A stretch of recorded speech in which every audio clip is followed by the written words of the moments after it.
Timing अगर वो बेवफाई समझते की हैं आपने नहीं है, इनसे, पहले तो आपने अपनी मर्जी। पब्लिकली स्टेटमेंट्स दे दी इस्तीफों की, और फिर आप एकदम से यू टर्न मारा और पीछे हट गए। नदीम साहब, मुझे सिर्फ 1 मिनट दीजिएगा uninterrupted, I will be really thankful. बात यह है कि हमने कहा कि हम इस्तीफे देंगे जब उसको हम समझेंगे कि यह हमारा आखिरी जो वार होगा हुकूमत के खिलाफ। तब बिल्कुल पार्लियामेंट के अंदर भी हुकूमत के खिलाफ जदोजहद होनी चाहिए, पार्लियामेंट के बाहर भी होनी चाहिए। आपको एक चीज़ों का अंदाजा होगा, मैं आपसे थोड़ा एक फैसला ले लेता हूँ और मैं उम्मीद करता हूँ कि आप मुझे इसको थोड़ा जस्टिफाइड और ऑनेस्ट एक ओपिनियन देंगे। जो सेनेट का इलेक्शन हुआ था नेशनल असेंबली में, जिसमें हफीज़ शेख साहब को शिकस्त हुई, गिलानी साहब जीते, उसमें आपको ये तो अंदाज़ा हो गया होगा कि हुकूमत के पास नंबर्स पूरे नहीं हैं। इस वक्त जो हुकूमत हर दूसरे तीसरे दिन जो ऑर्डिनेंस लेके आती है, इससे भी आपको अंदाजा हो जाएगा कि हुकूमत के पास नंबर्स पूरे नहीं है।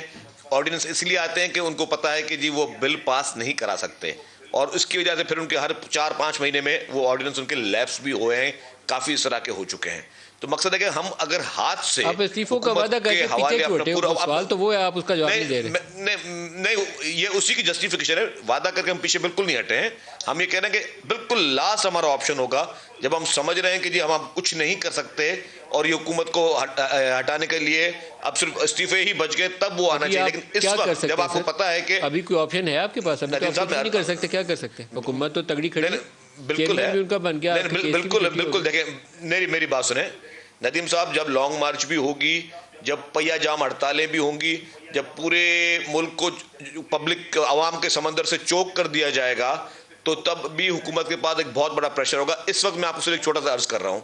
आपको पता है कि इमरान खान साहब के कितने इस तरह के स्टेटमेंट आ चुके हैं कि जी वो NFC अवार्ड पे भी खुश नहीं है, उसको भी रोल बैक करना चाहते हैं, वो 18th अमेंडमेंट को रोल बैक करना चाहते हैं। तो जितने पार्लियामेंटेरियन हैं किसी भी पार्टी के, उन सब की जिम्मेदारी है कॉन्स्टिट्यूशन को प्रोटेक्ट करना।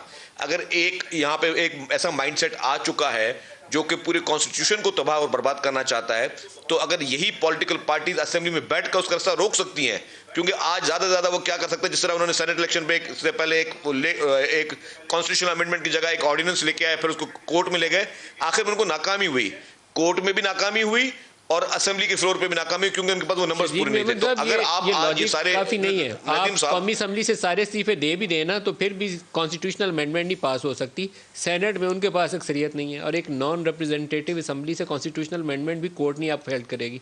तो आप ये लॉजिक ना दें। बाकी मामला ठीक है कि आपके पास सिंध हुकूमत है, उसे क्यों छोड़ें, वो बात करें तो मैं मान लूंगा। नहीं, मैं हुकूमत की बात नहीं कर रहा हूँ।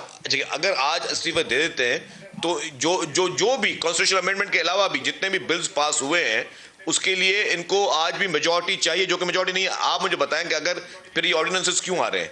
वो तो इनको पता है कि इनके पास बिल्कुल मेजॉरिटी नहीं है। पास हो सकते, उस ऑर्डिनेंस तो कौमी असेंबली हो या ना हो, सेनेट से भी नहीं पास हो सकते।